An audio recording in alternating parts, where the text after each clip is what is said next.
Hello, everyone. It is I, Sigtal Lord, Prior Commissioner of the LCUS, former support for Northern Storm, and recovering with some fine gentlemen today as we rub our wounds from a split past, preparing for a finals future. Everybody, let's talk about the league. And as always, this podcast is brought to you by Old Host. You can support the LCUS by signing with Old Host, where you can build your own website.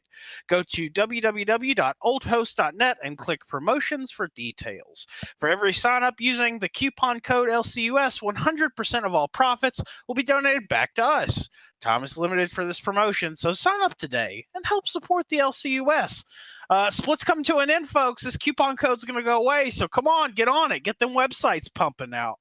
I am joined today by two of the best players of the split, my opinion. I would put you up for the MVP if things would have went differently. We have again with us the Grand Inquisitioner, J-Dog. J-Dog, how you doing?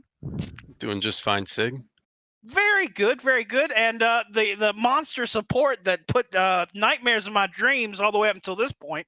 I'm really glad I can confront you today. Gregosaurus, how you doing? Pretty good, pretty good. Very good. Awesome, guys. I didn't play this week, but you guys did in some of probably the most emotional matches that we've had the benefit of seeing in the LCUS. I can say that coming from a player side and a caster side. What happened? What happened in these semifinal matches? Let's start with the Phoenix Blitzkrieg match. Probably one of the more enthralling sets that we've seen in some time. J-Dog, give us your perspective. Yeah, so game one, we all of the casters were surprised by the first pick Nasus, calling it more of a solo queue pick. We weren't shocked at all. We actually knew that Hohenheim was going to be taking that mid, so we immediately grabbed the Darius for Exia, since we could flex it top if need be. And then game one, it was just classic Phoenix trying to pull something that hasn't been seen in the league before. Some people call it cheese, but at the end of the day, it's just trying to throw you off with a comp that you're not used to playing into, right? It didn't work out for them, and games 2 and 3, they went more into their traditional, I would say, crowd control focused compositions, and two very very tough losses for us on Blitzkrieg to take. We felt like both games we had win conditions and we just didn't play to them correctly. Well, let's talk about games 2 and 3 here in a second. I want to talk, if we're going to highlight something. One, Exia did great. Darius, we love to see that pocket pick, but you went 8-1-8 with Nocturne into this comp. And arguably, Nasus could be one of the hardest lanes for Nocturne to gank because he presses R to prevent that insta death. Sivir also could spell shield Alistar. It was a comp that was ready for you. But you played around it very well. 1 death, 8 kills, 8 assists. What happened? Tell me about that pick. Well, Nocturne is the easiest jungler to play and still have an immense amount of pressure. You can gank as soon as you're level 2. And up through then you can either power farm till 6, or you can gank, farm half your jungle, gank another lane, farm the other half back, and repeat. Little disappointed that I did die. Darien had a really nice taunt after I ulted and flashed onto a port swimmer, Sivir. And had he not taunted me, we would have had a clean 4-0, I believe, and I would not have died. So RIP the perfect game. Well, But you can put that baggage up, man. You still performed stellar. I love how you break down the one mistake you made all game, and you're like, I promised to improve, guys. This was on me. yeah, No, you no, did stellar. It's so well that it was banned out from you game 2. Go ahead. Tell me about this game 2 Kane with Kane. yeah. So game 2, we just went for more of what we have been running for most of the split. We saw that they had a lot of scaling, so we tried to match it. The Kane was just, for me, a comfort pick. You still do a lot of damage. He's sort of a bruiser the way I play him. I like to go red Kane. Me personally, I don't like going blue like the Assassin Kane. Just feel like with how aggressive I play, it doesn't make sense because all it takes is one misstep and then I'm dead, being so squishy. So That was just a comfort pick for me that fit into what my team was trying to do. And unfortunately, he's pretty weak early, doesn't have a lot of pressure. We didn't win the early games as hard as we had needed to in order for that pick to really work out and scale. I can get behind that. Now it's super easy to pile on yourself and say X, Y, and Z happened, but playing against this Amumu that's been such a pocket pick, such a comfort pick, seeing as how everything gets banned away. I mean, that game too, you guys banned out none of his picks. That was very bold of you. He still went Amumu despite the legends that he has with other champions. What was it like playing into that? Because that was a very successful game for him. Yeah, Fat Lee is, in my opinion, the most versatile and still the strongest jungler in the LCS this split. I have not had the opportunity to face Nebulon or Goonstomp. However, I'm pretty confident when I say that Fat Lee is the best jungler in this split. I really don't think it matters what he's playing, so long as it has some sort of mobility in CC. He can single-handedly carry a game on it, and his Amumu especially, considering that Amumu is a champion that anyone could pick up with a week's practice. All you have to do is land your Q and then land an R in a team fight, and you've essentially done your job, right? But having someone as talented as Su playing the Amumu into something like the Kayn, where you're almost useless until you do have either your red or your blue form, and you do have a few items that it just wasn't a very good matchup for me at all. And actually, I was thinking about uh, asking the team if we should ban it game 3 instead of the Anivia from Van Hohenheim, simply because you can let the Anivia play safe, but you can't keep Fat Lee's Amumu from impacting every single lane. And I feel like that might have been a big mistake for us. Game 3 was not banning out his Amumu. Not to pile on, because I know that, well, I know it full well because we lost too. But something I feel like, especially watching game 2 and then transitioning into game 3 for you guys, that I really would have liked to have seen is a bit more of like a peel or like a middle road champion, like a Poppy or a Braum, to just deal with the amount of engage and all in that the enemy team was running at you. I feel like, because like for example, you ran in the second game, you guys were running Kayn, Maokai, Pyke. Like it's all in, and if you win the fights, you'll win the game almost guaranteed. But if at any point you fall behind, you're going to have a really tough time. I think that was probably possibly your undoing. It could be. I agree that maybe a little bit more peel, a little bit more disengage. It's super easy to look at that in the past. Yeah. I don't want to talk too heavy about game 3. It was hyper emotional. Just from a viewer standpoint, I don't think I've been so enthralled since I'd casted finals with Gotta Get Lucky not too long ago. I have one question because we really do need to move on. What was going through your mind? Because this would be rough. I'd have trouble answering these questions. What was going through your mind when Garen was on Nexus? What was going through your mind? It was who to listen to. We had Washed Up calling one thing, Exia calling one thing, and Gotta Get Lucky calling another. And it was do or die. It was game 3. We picked the Garen Lee Sin to snowball Washed Up, which went really well. And then by the time the game got that late, we just we didn't really have a plan in place to close out the game properly, and so we honestly just didn't know what to do as a 5-man unit, and we at the end of the day, just not having practiced the composition like that and not being able to execute it properly going into late game is what lost us that game. I agree. Even then, the commanding lead that y'all had prior to that game extension that won it for Phoenix was an incredible show.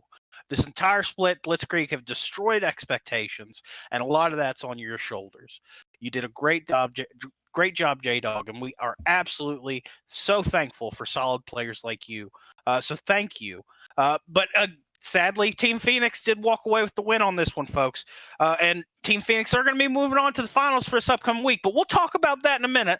I want to shed some light and talk a little bit about the other matchup that we had in our best of 3 series. That was Option 12 versus 9 Lives. And Gregosaurus, you were the support for 9 Lives, who put on such a show the other night.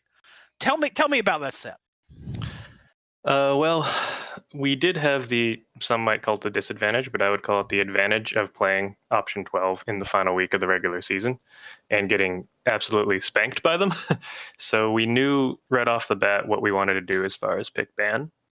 And we knew that we had made some pretty severe errors in the regular season that cost us that week. So we went in with the idea that if we could get away from specific champions that were causing us a lot of trouble, most specifically Eshue's Morgana, that we would stand a much better chance, and then at least try to match Option 12's macro and team fighting. Obviously, Game 1 didn't quite go the way we wanted it to. Game 2 went our way, and then Game 3 is kind of what I was hoping all of the games were going to be honest. Very close, back and forth, razor's edge kind of games where it could have been won on a single team fight. It just didn't shake out for us on Sunday. When I say super emotional set of games, this was another one of those that I think I don't know if I'll ever have a opportunity to do anything on a different level than what we're doing here in the LCUS.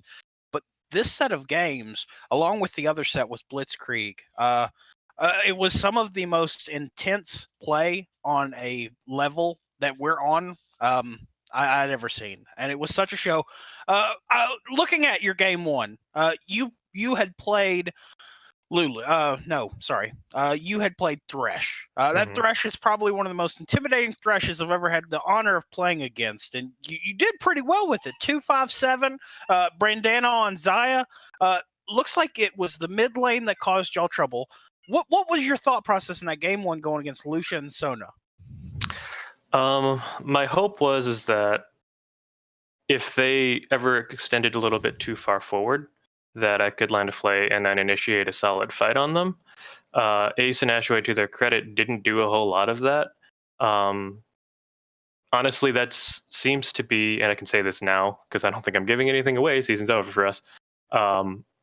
The strategy that the teams have had the most success on, and I know Blitzkrieg did this as well, is simply when you're in the bot lane against Brandana and I, just play safe and farm it out.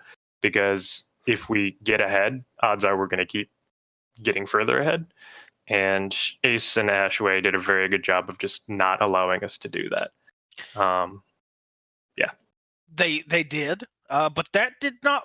You could not have preached the gospel any better when we look at it in terms of Game 2, where Brandana went with late game scaling on Tristana. You on the Lulu, playing against a very safe Sivir Sona, which is what you said just now. What teams need to do is play safe. You didn't let that happen. Tristana 10-1-5. You a incredible 2-2-14 on support. Night and day. I mean, this Game 2 went to 31 minutes. Game 1 went to 23 minutes. You beat Option 12 in their own field, late game. So what happened Game 2? And as we were gradually losing Game 1, we started discussing Game 2 once we realized that it was not going to go our way. And we determined that, in speaking with Nebulon, like he had attempted to gank here and there, but he actually hadn't come bot lane too frequently. And I felt like that's something that we could exploit, and we tried to work off of that in Game 2 to much better success than the first game. Very, very well said. Now, Game 3, 41 minutes, do or die. A win here takes you to the finals. You guys go with, again, Brandana got Tristana through. You went on Leona. Incredible performance, 2-4-18. Into a very odd comp with Option 12. Sion, Ivern, Victor, Kog'Maw, Janna. What was y'all's thought in pick and ban, seeing these picks come across? Because it looks like your first set of bans that game were Shen, Morgana, Veigar, correct? Mm-hmm. Yeah. What what were y'all prepared for in Game 3 versus what you saw? Well, we had a feeling that Prowler was going to go Ivern because that is something that we had been keeping off the table in the first couple games, and as soon as we left it up, we had a feeling that was going to be the case. What we did not necessarily expect was the full shield comp into a Protect the Kog'Maw. I don't remember what season that was, but it definitely wasn't this season where that was popular, so that took us a little bit aback. The idea behind taking the Leona, Tristana, and Kayn is if we could get onto the Kog'Maw and burst him, then it's really just a one damage source comp. Kog'Maw is not mobile. Kog'Maw, it's not like they're running a Lulu to keep Kog'Maw alive even further. So like if we could get onto him, we could win the game. At first, that kind of worked, and then at a certain point, Kog'Maw and Victor both just hit critical mass, and there was nothing we could do about it. And super rough. Y'all played it. I think just like you said. I'm not going to beat the dead horse and repeat what you said, but I think it's important to highlight too that with the deciding factor of this was objectives. Kills were incredibly close, really a 21-28 margin. There isn't that big of a difference there, folks. It was 11-4 towers and then 100% Baron and Dragon control on side of option 12. A very exciting match. I really hope that you'll check our YouTube. Make sure you give it a subscribe while you're there. Watch this set. It's almost like a what to do against certain comps, because you guys it was pick and ban was very interesting, and I'm thankful for that next level stratagem that both you teams provide during pick and ban. And I patted J-Dog's back, but in my time casting it and even more playing, I count myself as untiltable. And playing against you in that bot lane with Brandana, I had never been more tilted in my whole life. So it was a big education for me. And watching you this split, you couldn't be more correct in your analysis that once you guys got ahead, there was no stopping you. You were a force to be reckoned with, and I hope you come back with us. Wonderful split, Gregosaurus. But that's enough me patting y'all's back. You know what I want to do, though? I would love to be able to take y'all outside and beat the ever-loving crap out of you. And there's only one legal way for me to do that, and that's LARPing.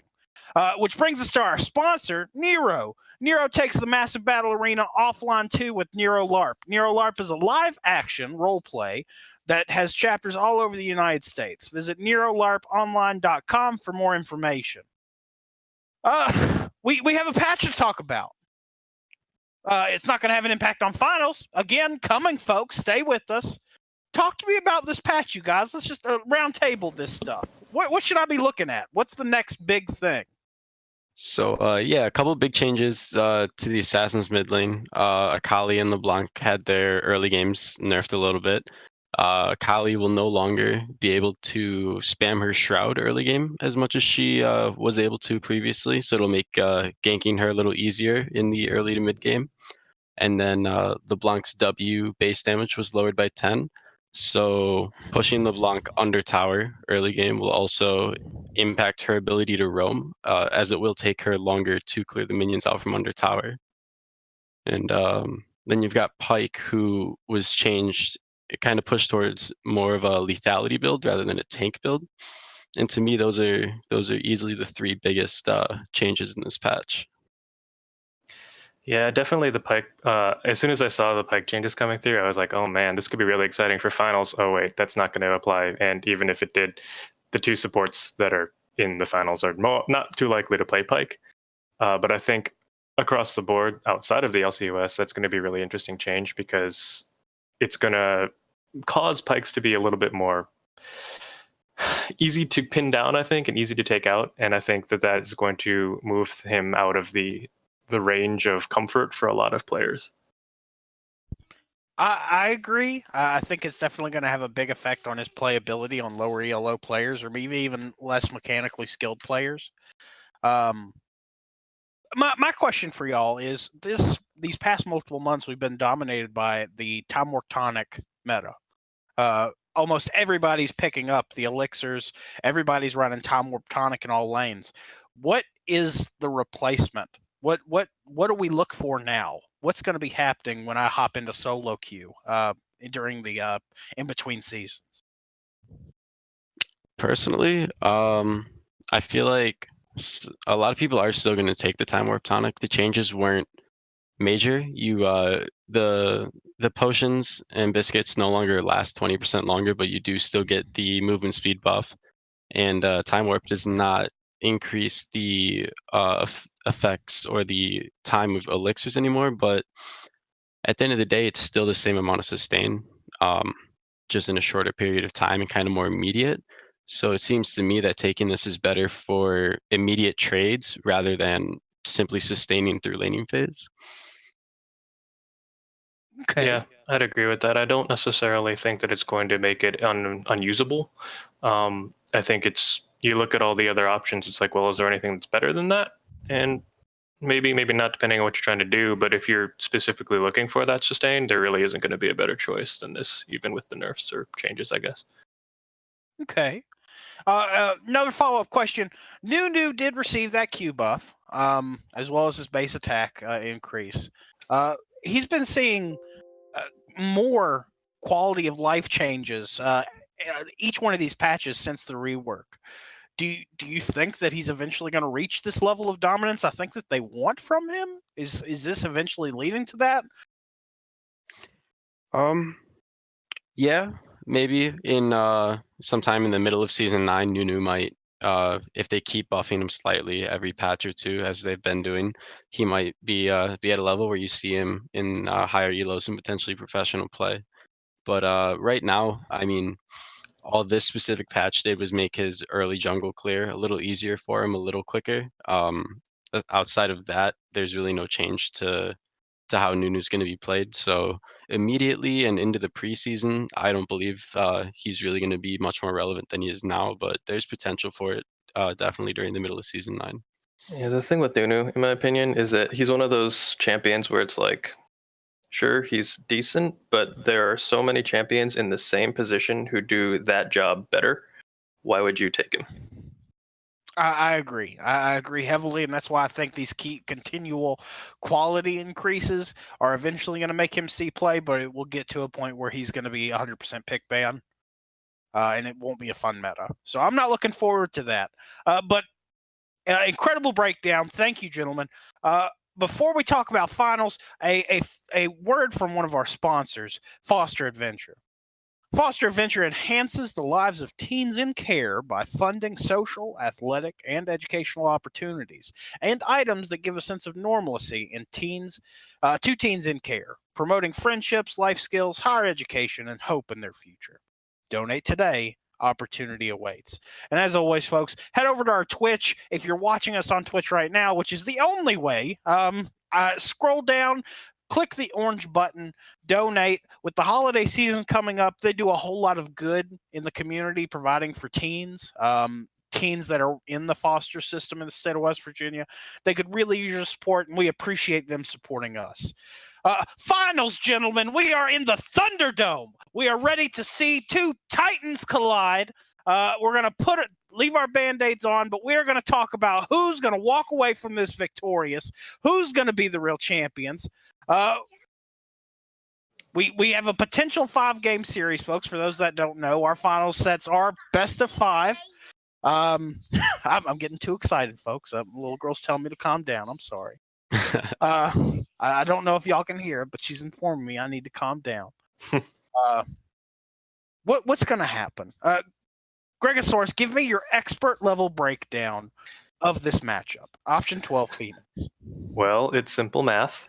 We 2-0'd Phoenix, and then we got 2-0'd by option 12. Therefore, option 12 is the best team. So what game is it going to? I think that Phoenix is good enough to take one off of them. I think that if they pull out one of their, as Jada put it, not quite cheese, but peculiar picks, they could possibly steal one purely based off the fact that option 12 won't see it coming. But I think the overall macro play coming out of option 12 is just going to be too much for Phoenix to have null over the course of the series. And I've got to completely disagree with you. Using the exact same logic there, Blitzkrieg 2-0'd option 12 and then got smashed 0-2 by Phoenix. And so by that math, Phoenix is the best team in the league, right? But obviously these two teams, whether or not people put them at 1 or 2, are two of the strongest teams in this split, hands down. Personally, I see Phoenix taking this series 3-1 with Option 12 picking up Game 3. But the only way I see Option 12 winning this series is if they do make it to Game 5, because I do feel like Option 12 has more adaptability and more in the reserves than Phoenix does in for a 5-game series, that if it does go through to all 5 games, that Option 12 will pick up the victory in the 5th game. Very, very, very good analysis on both sides. I think this is going to go to Game 5, but I think that this is going to be Phoenix picking up the win. I think that there is this is a very solid matchup. These are two late game teams that dominate the late game. That's where they take their victories. With regards to the skill difference, though, I think the big difference in the jungle is going to prevent this late game scaling that Option 12 tend to lean on. Fatley is usually a deciding factor in the championships that he's participated in, and I don't think that this will be any different. I think he'll maintain very solid control, and the gift here he provides is he's very good at reading the enemy jungler, and I think that that's going to be the deciding factor. But Yeah, I am giving it to Phoenix, Game 5. I think it's going to be an intense set. I think we are going to hear Silver Scrapes. And blessed be its name. Praise be to the coin. It says that Option 12 will win in Game 4, with Phoenix only taking Game 1. Praise be to its name. May all blessings and glory fall upon it. Gentlemen, do we have any final thoughts for this last discussion on finals before we actually watch them take place this Sunday? Yeah, I'm really looking forward to seeing how Prowler prepares for Fatley, as that does seem to be the biggest individual positional difference in skill. But I'm also looking to watch how Ace and Ashaway play into Port Swimmer and Alonzi Tardis. I do feel like that Option 12 has an advantage in both in both of the side lanes. So I'm really looking for them to use Prowler to get their side lanes ahead and count on Lysimachus going even, if not winning his lane in the middle with Van Hohenheim. And I do feel like this does absolutely come down to what can Prowler do to try and match what Fat Lee will be able to do throughout all 5 of these games potentially. Fair. Very fair. Gregosaurus, anything else?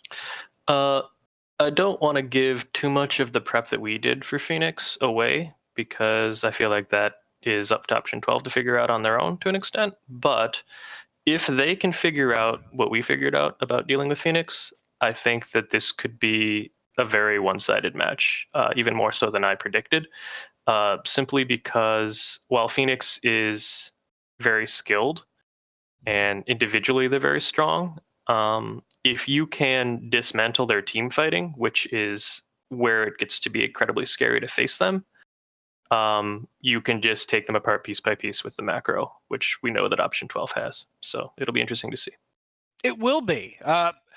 Hopping over to chat real quick, please, as always. Feel free to participate in chat. We'd love to hear from you. Greatbeard of Odin from Option 12. We have already smashed Phoenix hard. Some starting fighting words coming from Greatbeard Odin. Thank you for participating. We look forward to seeing you play this weekend. So thank you so much. And I'm thankful for the gentlemen that joined me today. Very briefly, we're going to field one question. Question time. Let's start with you, Gregosaurus. How happy are you with your team's finish? Do you feel like you overperformed or underperformed? That's a loaded question. I don't think anybody who doesn't make it to finals and then subsequently win finals is happy. It would have been great to go further. I think we were talented enough to go further. I think that on another day, had things gone our way, yeah, we could have theoretically taken the series on Option 12 and then theoretically gone to finals and won it. However, that's not what happened. I feel like we could have done more as a team to do better. We could have practiced more. We could have practiced and gotten some more comps figured out. We could have done more research on them. So I don't necessarily think we overperformed or underperformed. I think we did pretty much exactly what we were expected to do given the amount of prep that we did. So I can't be too upset with that. I agree. I pity whoever your manager is at work. It would be difficult to give your performance evaluation. It sounds like you do pretty well yourself. J-Dog, tell me, same question. Are you happy with your team's finish? Do you feel you overperformed or underperformed? With the team's overall finish, I'm very pleased. It seemed going into the split weeks 1 and 2 that most people had counted us out, thought that we'd finish towards the bottom simply because of our namesake. But after playing week 1 and practicing with these guys, I told y'all we're gonna make playoffs, and we didn't make it in the prettiest of ways, but at the end of the day, we made it there. And it's unfortunate that we couldn't figure out how to beat Phoenix during the regular season or in the best of 3. And as Greg said, there's always that wanting feeling, to always have made it to finals and then be the winner. But overall, as a team, I do feel like we exceeded expectations, and I'm happy with where we ended.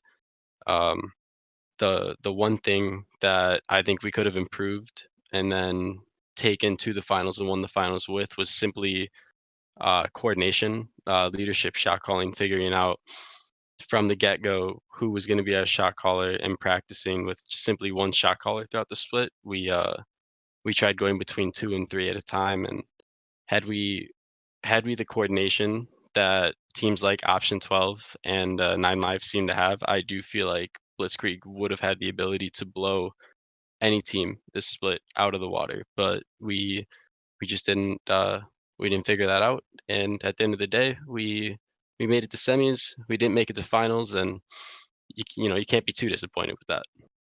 I agree. Both of you, incredible performance this split. 2 of the more fearsome players that I think are participating right now. And folks, we hope that you participate with us in saying thank you to all our players, guys. I know we're the week before finals. It's really easy to say, well, we could have done this. Everyone performed well. No one has anything to be ashamed of this split. Well, folks, we're going to round it out here, but let's dial it down a second. I want to say thank you to our sponsors. We would not be able to put together this podcast and a quality production that we do without you. To Foster Adventure, to Nero LARP, Old Host, the Simple Soyman. You guys, thank you so much. We have valued you this split so much. And as always, none of this would matter without you, the viewer. So thank you so much. Your Twitch subscriptions and your Twitch Prime subscriptions let us know that we're doing an okay job. And that's really the main concern that we have, is that we're providing y'all with quality content and an enjoyable, friendly atmosphere. So please give us your subs. It lets us keep going. It keeps the lights on. And it keeps me talking. But we're going to end that right now. Folks, again, thank you to my wonderful guests. Thank you to our sponsors. And I hope you will join us again in the future when we talk about the league. Everyone have a great night.